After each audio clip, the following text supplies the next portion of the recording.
बिस्मिल्लाहिर्रहमानिर्रहीम। अस्सलाम वालेकुम नादरीन, आप यूट्यूब चैनल देख रहे हैं। मैं इमरान खान हूँ। नादरीन, मूनसून का एक नया स्पेल आ रहा है पाकिस्तान में और ये ज़्यादा बलाई इलाकों में है, तो जितने पाकिस्तानी हैं उनसे गुजारिश है कि ज़रा एहतियात करें। ख़ास तौर पे जो लोग अभी वैसे सैर व सियाहत का सीज़न तो ख़त्म हो गया, लेकिन फिर भी जो लोग ट्रैवल करें वो ज़रा एहतियात करें।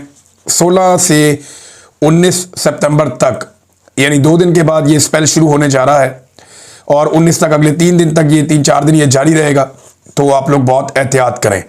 अलीपुर में बंदोबस्त किया जा रहा है, शायद किसी आम शख्सियत ने वहाँ पे आना है और रातों रात वहाँ पे सड़कें तामीर हो रही हैं। वहाँ के लोग कह रहे हैं जी हम तो सैलाब में फंसे हुए हैं, इनको अपने सड़कें सीधी करने की पड़ गई है और मरम पट्टी हो रही है सड़कों की। मैंने आपको पिछले वीलॉग में बताया था। तो वो एक्चुअली जो एक गाना तैयार करना है उसमें मियाँ नवाज शरीफ साहब को इन करना अभी बाकी है।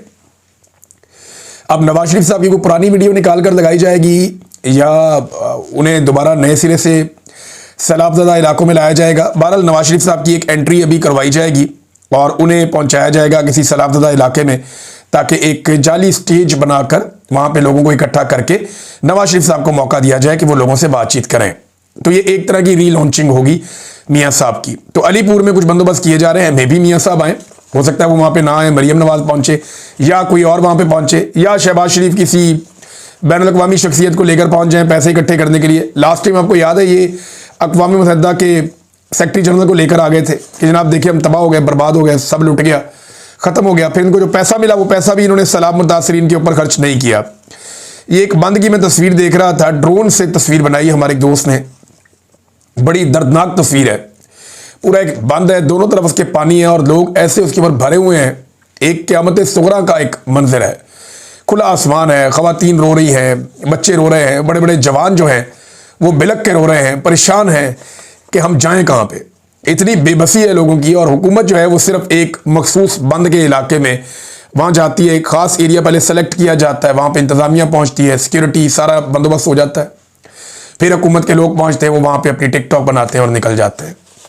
हुकूमत ने अवाम को बिल्कुल तनहा छोड़ दिया है, किसी किस्म की कोई रिलीफ पब्लिक को मिल नहीं रही।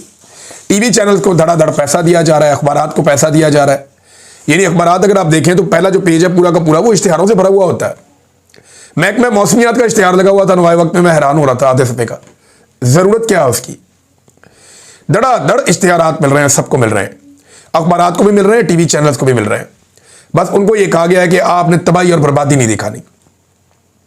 1-2 टीवी चैनल्स ने ब्लैकमेल करने के लिए कोई रिपोर्टें चलाई, फिर उसके बाद उनको इश्तिहारात दिए गए, डाउन चला गया मामला। आप जरा सोचें कि ये जो तबाही और बर्बादी डिजिटल मीडिया अपने बहुत थोड़े से फंड से दिखा रहा है। यानी डिजिटल मीडिया का एक जर्नलिस्ट जो है उसके पास क्या होता है, एक ऐसे मोबाइल फोन होता है, एक सिंपल एक माइक होता है और बस कुछ नहीं, वो उसके साथ कवरेज करता है। सैलाब ज़दगान के साथ ही वो कहीं रोटी खा लेता है, वहीं पे कहीं रात गुजार देता है, उठता है फिर वहीं पे काम शुरू कर देता है। अब मुझे आप बताएं ना कि ये जो जिनका रोज का बजट 1000 रुपया है, मैक्सिमम 1000-1500 होगा, 2000 हो जाएगा बहुत ज्यादा कर लें तो, और जिनके पास जो सामान है वो 50,000 से भी कम का है, वो लोग कवरेज कर रहे हैं और वो कुछ दिखा रहे हैं जो कोई नहीं दिखा रहा। और दूसरी तरफ जिस मीडिया को अरबों रुपए मिलते हैं, जिस मीडिया का अपना एक एक दिन का बजट करोड़ों में है, वो कुछ भी नहीं दिखा रहा। ये कैसे मुमकिन है? जिनके पास बेहतरीन कैमरे हैं, गाड़ियां हैं, रिपोर्टर्स हैं, न्यूज़ रूम्स हैं, जदीद सलाहियतें हैं, उनके पास ड्रोन कैमराज हैं, जिनके पास इतना सारा कुछ है वो कुछ भी नहीं दिखा रहे।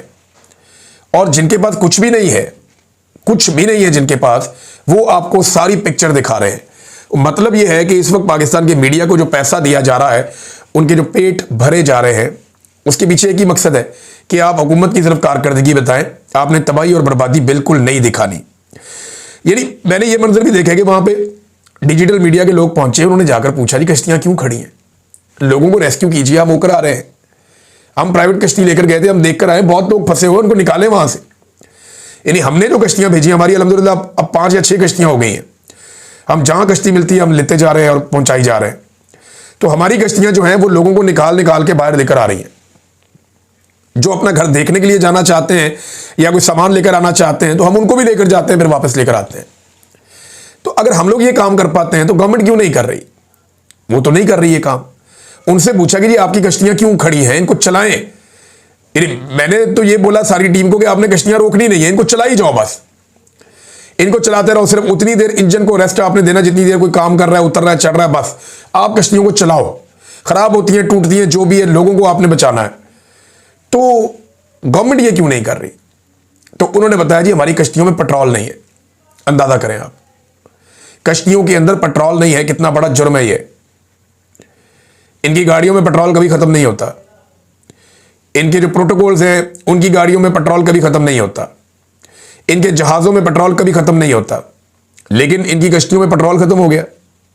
ये कितनी अफसोस की बात है कि जो गरीब के लिए चलने वाली कश्ती है, और चंद कश्तियां, इतनी ज़्यादा भी नहीं है, उनके अंदर भी पेट्रोल अवेलेबल नहीं है। अब नजम सेठी जैसा आदमी, यानी एक जर्नलिस्ट हैं नजम सेठी साहब, पीसीबी में भी रहे, उनके पॉलिटिकल कनेक्शन भी हैं, होते हैं। अब हालात ही ऐसे हैं, जर्नलिज्म सारा ही पोलराइज हो गया। लेकिन नजम सेठी साहब जो है वो एक तज्जियाकार के तौर पे वो भी अब ये कहने पर मजबूर हो गए कि यार बस कर दो। फौज को और हुकूमत को वो शीशा दिखा रहे हैं कि यार बस कर दो, लोग गुस्से में हैं, तुम लोगों ने तबाही फेर दी है। नजम सेठी कह रहे हैं पानी सर से गुजर गया, अब इमरजेंसी लगा रहे हैं। शर्म नहीं आती इनको? और ऊपर से अस्पतालों के चक्कर लग रहे हैं, अपनी तस्वीरें लगाई जा रही हैं। ये कोई मौका है अपनी प्रमोशन का? अवाम डूब रही है और आप अपनी डिप्लोमेसी कर रहे हैं। आपकी डिप्लोमेसी से इसराइल और कतर के ताल्लुकात पर क्या फ़र्क पड़ जाएगा? फ़र्क पड़ना क्या है जी? हम 3 में ना 13 में वहाँ जाके चौधरी बन जाते हैं कि जनाब हम आपको बचाएंगे, हम ये करेंगे, हम वो करेंगे। भाई उन्होंने लड़ाई लड़नी नहीं है। उन्होंने लड़ाई लड़नी होती तो वो पहले लड़ लेते। जब ईरान के साथ जंग हो रही थी वो तब लड़ लेते। जब इसराइल सबके साथ लड़ रहा था वो कंटिन्यू करते, ख़त्म करते इसराइल को। वो तब लड़ लेते जब फ़लस्तीनियों की नस्लकुशी हो रही है और लगातार लंबे अरसे से हो रही है। 6 मुल्कों को मारा इसराइल ने 3 दिनों के अंदर, यानी 3 दिनों में 6 मुल्कों पे इसराइल ने अटैक किया। ये पिछले हफ्ते पाकिस्तान सिर्फ कतर पहुंचा, वजह क्या है? पैसे कतर के पास है। बाकी जो ममालिक हैं जिनके ऊपर इसराइल ने अटैक किया, पाकिस्तान कहीं नहीं गया, शाम भी नहीं गया, चले फ़लस्तीन तो जा ही नहीं सकते, ये इनको इख्तियार ही नहीं है। त्यूनिस भी नहीं गया, यमन भी नहीं गया, बाकी मुल्कों में कहीं नहीं जा रहा। पाकिस्तान कहाँ गया? सिर्फ और सिर्फ कतर में गया। पैसे उनके पास है ना। तो मामला उम्मत मुस्लिमा का नहीं है। मामला ये नहीं है कि पाकिस्तानियों को कतरियों से बहुत प्यार हो गया। मामला ऐसा लगता है कि कतर के पास क्योंकि पैसे हैं, गैस है, इख्तियार है, लिहाजा कतर के पास हम जाएंगे, बाकियों को हम नहीं पूछेंगे। लबनान और शाम के साथ इसराइल क्या करता है, हमें इससे कोई लेना देना नहीं है। त्यूनिस के साथ, यमन के साथ क्या करता है, हमें इससे कोई लेना देना नहीं है। बस कतर के पास पैसा है, लिहाजा इस मामले में हम बीच में पड़ेंगे। तो ये आपकी ख्वाहिश रह जाएगी कि वो आपके लिए एक लड़ाई लड़े और आप उस लड़ाई से फ़ायदा उठाएं। कतर का तो स्टेटमेंट बड़ा सादा सा है कि गौर कर रहे हैं कि इसराइल का गैस बंद करनी है या नहीं। अभी भी वो गौर कर रहे हैं, तो वो अपने फ़ायदे और नुकसान को जानते हैं, आपसे बेहतर जानते हैं। कभी वज़ीर आज़म पहुँच जाता है, कभी आर्मी चीफ चला जाएगा, अब कभी वो चला जाता है, क्या नाम है, डिप्टी वज़ीर आज़म चला जाता है, वो पहुँच गया। तो ये तो नाज़रीन पाकिस्तान के हालात हैं और वो कोई लगाता नहीं है।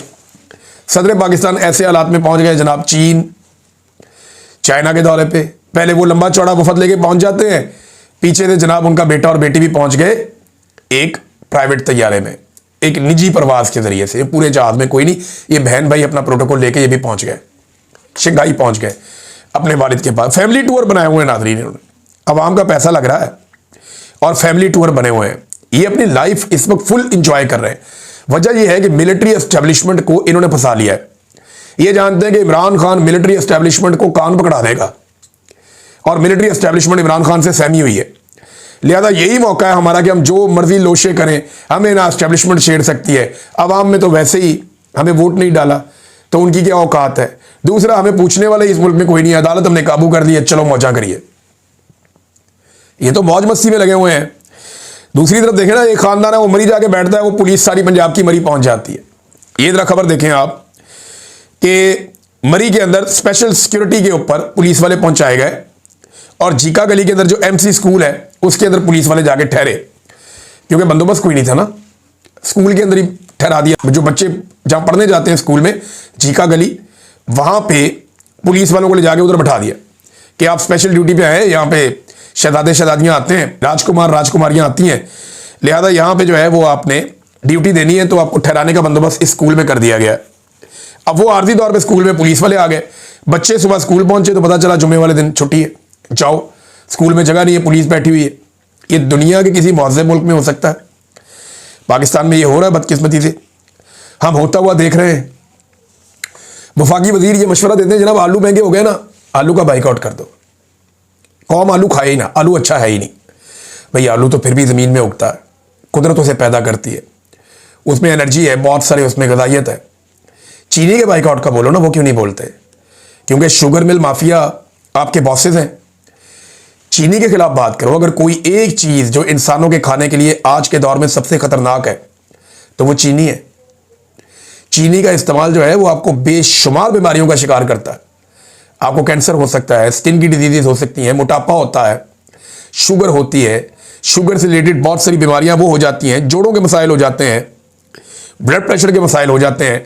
जितनी बीमारियां चीनी के नाम से जो केमिकल मार्केट में बिक रहा है, एक्चुअली ये केमिकल है ना, चीनी केमिकल से बनती है। मुझे बताएं ना ये कैसे बनती है, क्या कोई जानता है?